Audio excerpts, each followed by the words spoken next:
শুক্রবারে কি হয়েছিল, কেন আপনাকে মেরেছে, কারা মেরেছে, নাম শুনবেন?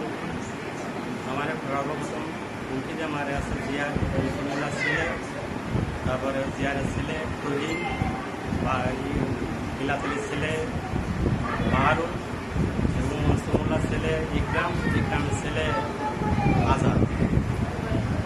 আচ্ছা, আপনাদের এই জমি জমা সংক্রান্ত যে ঝামেলাটা, এটা কত সাল থেকে শুরু হয়েছে? এটা অনেক আগে থেকে শুরু, অনেক পুরনোই। তারপরে আমার সাথে বেশি শুরু হয়েছে 2006 সালে।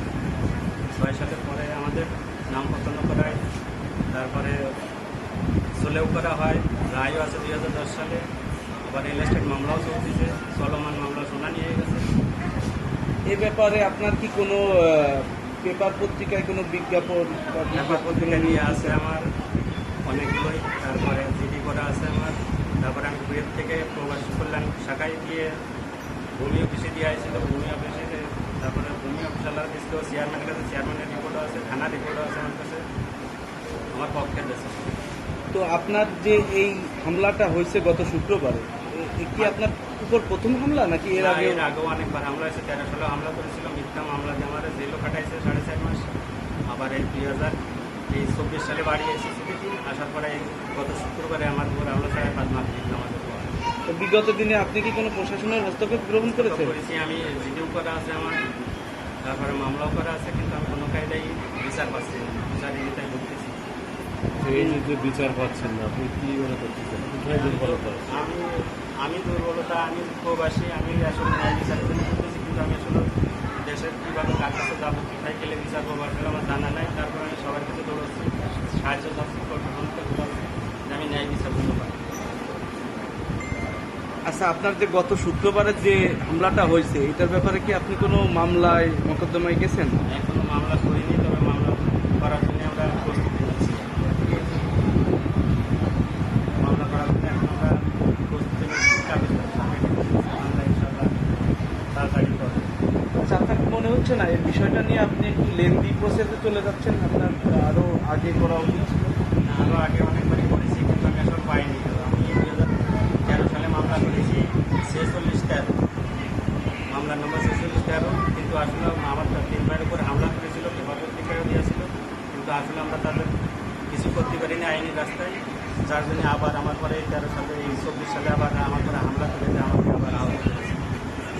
এই হামলায় কি আপনি একাই হামলার শিকার হয়েছেন? একাই ছিলাম, মসজিদে মাগরিবের নামাজ পড়ে যাওয়ার পথে পিছন থেকে আমার হামলা করেছে, মাথায় শুধু আঘাত করেছে, আমি যত মারা যায় সেভাবে সেটা নিয়ে আঘাত করেছে। আমার আপনি কি এখন কি জীবনের অনিরাপত্তায় ভুগছেন? জীবনে অনিরাপত্তাই ভুগতেছি, তো আমি আসলে ভুগতেছি। এবং কি আমার আপনার পরিবারের উপর আবার আক্রমণ চালাচ্ছে? ওর পরিবারের পরেও চালাচ্ছে, কিন্তু তাদের সাথে তাকে তো লেখাপড়া জানে না, কিছু বলতেও পারে না, আর আমি কাগজপাতি সম্পর্কে সব জানি, বুঝি, এই জন্য আমার উপরে হামলা চালাতে হয়েছে। আবার ইনকাম করে প্রবাস থেকেও আমি মামলাগুলো পরিচালনা করি। আচ্ছা, আপনার যে গায়ে যে জখমের রক্তপাত দেখা যাচ্ছে, রক্তের, এটা কি আপনার জখমের রক্ত? এই সব সম্পূর্ণ আমার যত্ন রক্ত, সম্পূর্ণ আমার মাথার আঘাতের রক্ত, সেই গোড়ায় মাথায় সেলাই আছে।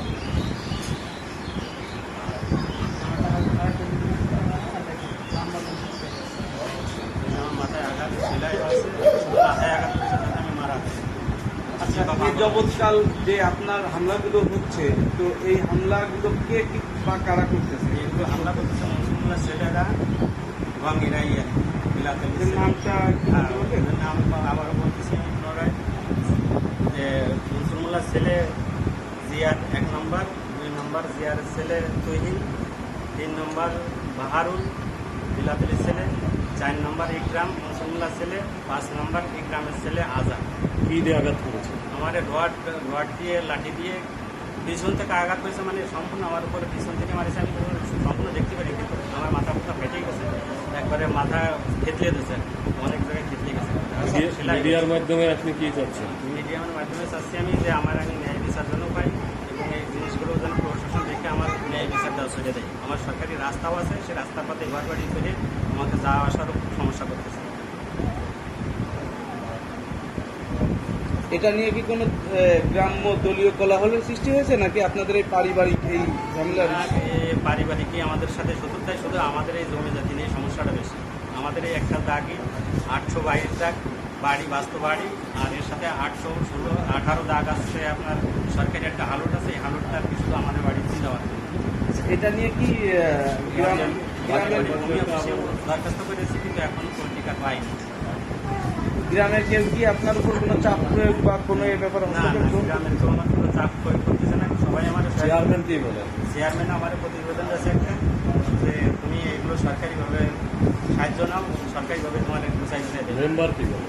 মেম্বারের সাথে আমার এখনও আসলে কথা হয় নাই, তবে আমি কুয়েত থেকে পাঠাইছিলাম চেয়ারম্যানের মাধ্যমে। চেয়ারম্যান দেশে আমাদের প্রতিবেদন একটা দেশে। আপনার ওই যে জমির দাগ নম্বরগুলো কত? জমির দাগ নাম্বার হাল দাগ আছে 822 আর 816। এ ব্যাপারে কি আপনি এসি ল্যান্ড বা ভূমি অফিসের সঙ্গে কোনো কথা হয়েছে? এসিল্যান্ড ভূমি অফিসে আমি অনেকবারই দরখাস্ত দিচ্ছি যে আমার এই রাস্তাটা এগিয়ে দেওয়ার জন্য। আসলে তো প্রকৃতভাবে আমি জানি যে সরকারিভাবে তো জমি মাপ দেয় না, ওরা দেয় সরকারি রাস্তা মাপার জন্য। রাস্তা মাপার জন্য আমি দরখাস্ত করেছি, তা আবার করার জন্য প্রস্তুতি নিচ্ছিলাম। এর ভিতরেই আমার উপর হামলা করেছে শুক্রবারে বাদ মাগরিব মসজিদে বাড়ি যাওয়ার পর। ধন্যবাদ আপনাকে। মগর নিউজ টিভির পক্ষ থেকে মোহাম্মদ মনির ইসলাম মনির, সব খবর সবার ব্যক্তিগত।